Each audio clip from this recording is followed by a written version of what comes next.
Қайырлы күн баршаңызға. Бүгін сіздермен өте ерекше тағам жасаймыз. Кешкі асқа не жасаймын деп ойланып отырсаңыз, дәл осы тағамды жасап көріңіз. Дәмінде сөз жоқ. Өзіме қатты ұнады. Бірінші рет жасадым. Сіздерге де жасап көруге кеңес беремін. Каналымды жоғалтып алмай тіркеліп алуды ұмытпаңыздар. Ең алдымен картоптарымызды жақсылап аршып, тазалап аламыз.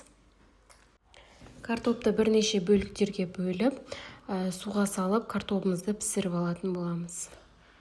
Картопымыз пісіп болам дегенше табамызға майымызды құйып, жақсылап қыздырып, фаршымызды, одан кейін ұсақтап туралған пиязымыз салып, жақсылап қуырып пісіріп алатын боламыз.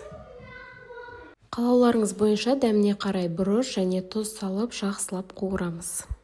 Картопымыз да пісіп дайын болды. Енді сары майымызды салып, картопты осылай жақсылап барлығын езіп шығатын боламыз. Картоптың әдемілігі үшін осылай укроп қосып жібердім. Ол маңызды емес, қоссаңыз да, қоспасаңыз да болады. Енді картопымызды барлығын домалақтап, видеода көріп тұрғандарыңыздай барлығын пергамент қағазына орналастырып шығамыз.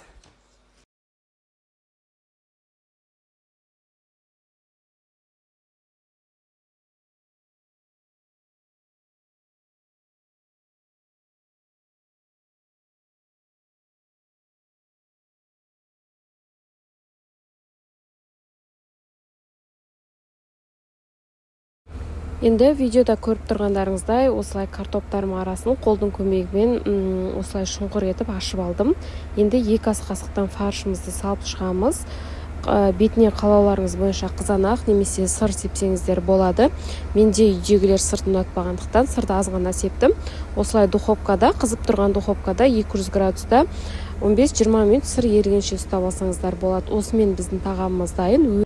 Өте дәмді, ерекше болып шықты. Сіздерге де жасап көруге кеңес беремін.